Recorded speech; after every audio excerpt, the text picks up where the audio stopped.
Good morning. It's Wednesday, the 19th of August, 2020. Welcome back to the best On Ground Weekday Kickoff. My pleasure today to be joined by Sam Phillips from the Sydney Morning Herald. How are you, Sam? I'm good, Pete. How are you, mate? Mate, I'm going very well. I'm excited to rip into some big stories here with you today. We're going to talk Rugby Union across the ditch with an Aussie slant. We're going to talk a bit of Rugby League, a little bit of horse racing and some A-League to finish off. But we will start with Rugby Union. And it's a story from Christopher Reeve in the New Zealand Herald that's caught our eye this morning with the North Island versus South Island match, which is scheduled to take place there next weekend. It's been moved from Auckland to Wellington with COVID restrictions there. But those squads have been named yesterday. It's essentially a possibles versus probables type match for the All Blacks. We get to see Beauden Barrett playing 10 for the North Island, Richie Mo'unga playing 10 for the South. All sorts of interesting battles within those teams. But I guess, Sam, the thing that's caught my eye is thinking about whether we might be able to replicate, or whether Rugby Australia should be looking to replicate a similar sort of match here in Australia.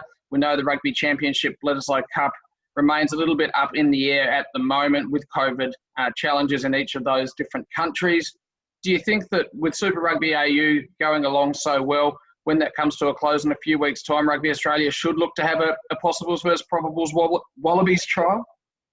Yeah, I think it would be a great content. I think there is enough interest in the, especially the current state of rugby in Australia, where I was speaking to someone the other day about how this Wallabies team is going to be almost unrecognisable from the Wallabies team we saw losing that quarterfinal last year. I think it would be awesome to see the young talent on offer all in the one place. And I feel like Australian rugby fans would really get behind that. My question is, would it just be called possible probables? Like this North-South gives New Zealand an easy way to try to continue or pick this concept back up. Like, what would you call it in Australia? That's what I would want to know.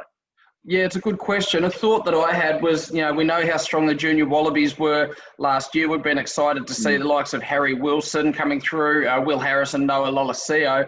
Would you perhaps do an under 24s, over 24s or something like that? Could be the concept where, give the young bucks plenty to play for, get Jason Gilmore perhaps back involved, former junior Wallabies coach or current junior Wallabies coach, who's obviously doing great things with the New South Wales Waratahs defence. That could be a nice way to look at it, Sammy.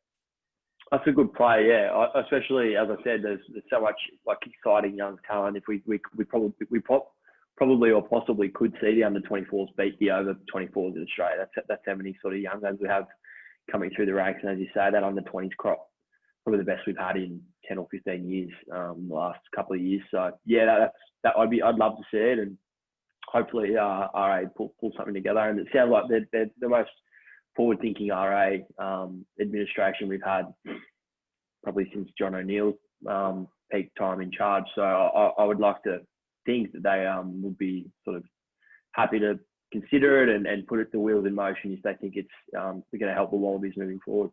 And of course, we did see something similar take place at Leichhardt Oval a couple of years ago. So we'll wait and see. Rob Clark, if you're watching the show this morning, there's a couple of supporters of the concept right here. We move from Rugby Union to the NRL, and a story by your colleague Andrew Webster in the Sydney Morning Herald. Great column from Webby looking at Cameron Smith, the 37-year-old marvel. The Melbourne Storm superstar is still undoubtedly within the top 5, if not 3, 2, 1 players in that NRL competition. We don't know what he's going to be doing beyond this year, whether he will keep playing for the Melbourne Storm. There's speculation that the Brisbane Broncos are desperate to bring him up in almost like a Luke Hodge style role if we were to look at a different code and what the Brisbane Lions did there in the AFL. The positive impact a man like Smith could have on that Broncos culture and development. We know that Mal Meninga would love to have him at the Gold Coast Titans. Andrew Webster basically summarising the article and looks at the different implications for each of those organisations if Smith were to feature for them next year. Ultimately, Webster comes to the conclusion that he shouldn't finish his career at the broken Broncos. Would you like to see Cameron Smith play on next year, Sam? And if so, where would you like to see him playing? Oh, I'd love to see him play on. I'd love to see him come back and play for Queensland again, actually, for selfish reasons. But I don't really think that Cameron Smith should have to wear the burden of rebuilding the Broncos. It's not his club. They didn't famously turn their backs on him however long ago it was, 20, 25 years ago now. But it's not as if he's coming back to a club which he started his career at or owes anything to. And the complete basket case that Brisbane are, I don't really think, or I don't personally would want to see him do that. I understand the Luke Hodge comparisons, but I don't think it's that similar, to be honest. I'd love to see him play on. What that means for the Storm with keeping Harry Grant and Brandon Smith happy is another thing entirely, but I don't really want to see him go to Red Hill. I'd like to see him finish his career at the Storm. He should be a one-club player, no matter how desperate Brisbane are to get him. And you'd like to think that, if we're looking at careers post-football, if he wanted to stay in the game in a non-playing capacity, you'd like to think that the Melbourne Storm would probably be pretty keen to come to the table. It's a different scenario to what we saw with Cooper Cronk and him finishing his career at the Roosters. The difference there being that Cooper Cronk and his family wanted to relocate to Sydney and be based there. And he joined a team that was right in contention and was able to finish with the highest honour, winning a premiership there. For what it's worth, I wouldn't mind him going to the Gold Coast Titans if his family wants to relocate to Queensland. I'm excited by watching from afar what the Titans are doing. Some good signings for next season, some great signs under Justin Holbrook. But I'm with you. I don't think a move to the Brisbane Broncos is the best way for him to complete what's been arguably the most impressive and the most successful NRL career ever. We're staying in rugby league and we turn to a story from Paul Kent in the Daily Telegraph summarising, the Diddy biting scandal between Shaun Johnson and Kevin Proctor. Kevin Proctor last night found guilty of biting his New Zealand Test teammate, Cronulla Sharks' Shaun Johnson. He's been rubbed out for 4 weeks, but it's a tale that's had plenty of twists and turns. Shaun Johnson, obviously initially telling referee Henry Perinara that Proctor had bitten him. Proctor red-carded in what was his 250th match, while he's currently trying to show the Titans why they should re-sign him beyond this year. By the time the match was over, the two were hugging in the middle of the field. Proctor obviously denying biting Johnson throughout, and Johnson came out yesterday with an Instagram post and basically tried to exonerate Proctor. He said, in the heat of the moment, I reacted the way I did, and I can't change that. I didn't think he would get sent from the field. I did think we'd get something for it. So essentially Johnson saying it was gamesmanship on his part, trying to get his team a penalty, possibly a yellow card for Proctor, but, taking back any allegations of biting. For what it's worth, Proctor did get suspended and both of these players are now likely to be charged for speaking about judicial hearings, in advance of that hearing. Where do we sit on this? I mean, is it right that they should face sanction for constantly commenting prior to the hearing? And should we believe Shaun Johnson's post? Where does this one sit, Sammy? And how can we move on? Yeah, it's been a complicated one over the last couple of days. I don't know about finding them for commenting about the matter.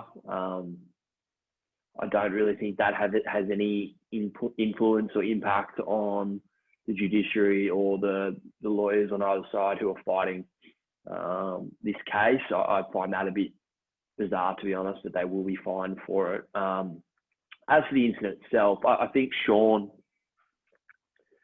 clearly regretted reporting Kevin on the field, and he really just ran it lent towards blaming the media for making a big deal out of the whole situation, which I thought was strange, because if it wasn't for him, there wouldn't have been a situation to begin with, to analyse and look at. And it was a really, and then I was surprised to see him found guilty last night, considering Shaun basically went into bat for him. I think it's a lesson for, I suppose, players, that if you're going to accuse someone of something so serious on the field, you want to hope that you're right and you are going to be able to stick by what you said on the field for the next 72 hours before a decision is handed down as to how much time this guy misses. Because it puts Kevin's career at the Gold Coast in serious doubt now. Yeah, I think, and obviously this comes at a time with Shaun Johnson playing arguably the best football he has for the Sharks, and they're trying to ensure that they hang on for a spot in the 8. That game was really finely balanced at the time, and Johnson, was looking for an advantage for his team perhaps, but the role isn't for players to play the role of judge, jury and executioner. Once you make an allegation, you make a serious allegation of that nature.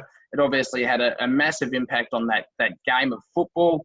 But as you say, a massive impact on Proctor's chances of re-signing at the Titans. And for Johnson to backtrack in the way he did, while some may say it as admirable and trying to do the right thing, that there was also a lot of people view it through a very suspicious lens and wondered if it was a case of just trying to do the right thing by his mate. Our penultimate story today comes from friend of the show, Adam Pengillion, the Sydney Morning Herald. He's summarising the hefty penalty handed down by racing stewards to Group 1 winning jockey Adam Hyeronimus.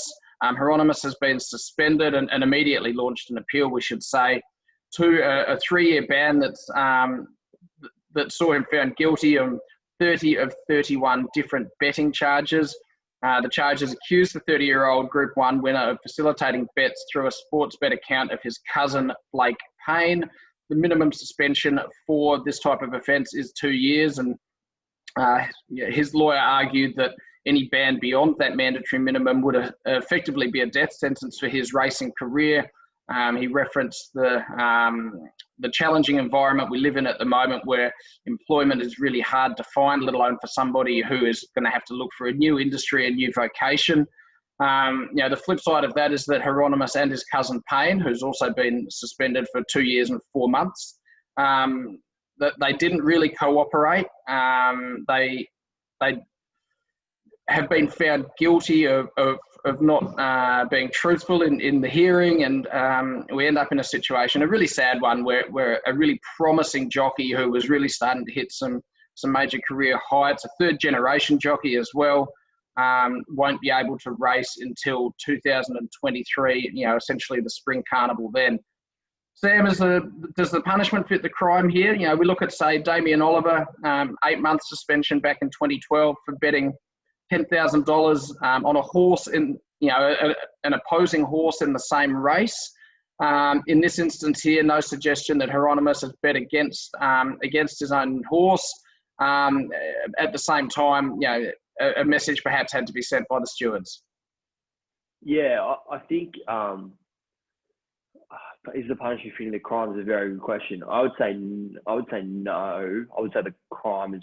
I would much prefer to be harsher on Damien Oliver, who backed a horse he was not riding.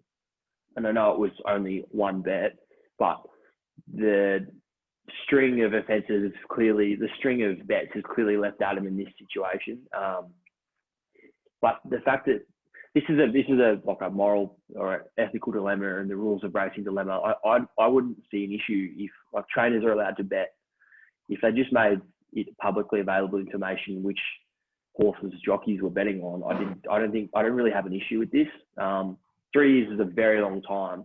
Then after the death sentence, he's a pretty young guy, he's a pretty talented guy, and there's always going to be work for talented jockeys, especially on go-forward horses like he was really good on. So I think it's pretty harsh, but I suppose if it's that evident that you were betting and the rules say you can't bet, I think you're back's against the wall. The stewards really had no other choice, I would say.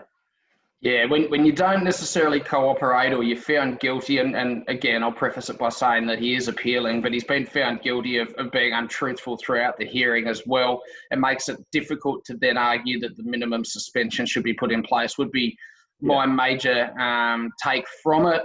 In regards to jockeys betting, it's an interesting point that you make. Should it be okay in the industry if there's full transparency around it? I guess we look at other sports and the way athletes are attacked on social media for their involvement in matches and people missing out on multis and first try scorers or how many disposals in an AFL game. I can only imagine the uproar if a jockey was known to regularly bet on his own mount and then didn't bet in a race, for example, and came up short, whether that might get a fair degree of scrutiny as well. But I take your point that it's an industry which allows all its other participants to take part in punting. Maybe it is time to look at the different ways in which that can be governed. Our final story today takes us to the A-League, and hard to believe that we're only 11 days away from the A-League Grand Final. We've got One more match of the regular season to be played tonight before we head into the finals this weekend. It's been a pretty successful relaunch, to be fair, for the A-League. Played not necessarily to big television audiences, but some good football played despite the number of stars who opted not to return, particularly the overseas players. We've seen some surprising results. Obviously, the minor premiership winners, Sydney FC, are in an awful run of form, which adds a really fresh narrative to that competition ahead of finals. And speaking of a fresh narrative, one of the biggest talking points in the world game is the video assistant referee, VAR. The A-League was one of the first ever, or was the first major competition in the world to use the technology in 2017, but it's always been incredibly divisive amongst fans, players, coaches, etc. We know it famously malfunctioned during the 2018 A-League Grand Final. At the precise moment, an offside cost us. Barbarouses scored a critical goal. The VAR system hasn't been in place since the season resumed, but basically from financial reasons, the A-League competition couldn't justify the cost, but it does return for the final series. Sam, are you pleased to see it come back for those finals, or do you think that the A-League really should have just remained consistent with how that competition has restarted and just completed the season without it? Oh, I think any technology like VAR or Hawkeye or even the bunker, you're going to see some sort of controversial elements pop up. But in the long run, having the technology is better than not. So I feel like it will rear its ugly head at some point during the A-League finals, and might cost Sydney FC or might cost a big club, and that'll become a big deal. But you've got to have the technology there. If it's available, you've got to use it. It's pretty simple in my opinion. Yeah, and you're right. It'll be a talking point. You're damned if you do, you're damned if you don't. What we can only hope is that it's a talking point because it manages to correctly, rule out goals that perhaps have been missed by the referee or things in the lead up to goals. We've seen there's still contention in the Champions League. We know that, Manchester City, there was some contention about a potential foul in the lead up to Lyon's second goal there when they were knocked out of the Champions League in the quarterfinal stages. So you're never going to get a perfect model, but I think to your point, if you've got the technology that's going to be right more times than it's wrong, the right thing to do is to implement it. That's all we've got time for today. I'm looking forward to tomorrow, where I'll be joined by a recent inductee to the Suncorp Stadium Media Wall of Fame in Jim Tucker. But Sam Phillips from Sydney Morning Herald, thanks so much for joining the best On Ground Weekday Kickoff today. Great to have you back on the show. Thanks, Pete. Thanks for having us, mate. Remember, you can get the show everywhere where you listen to your podcasts, and you'll find it online as well. Thanks for watching and listening to the Best On Ground Weekday Kickoff. We'll see you tomorrow.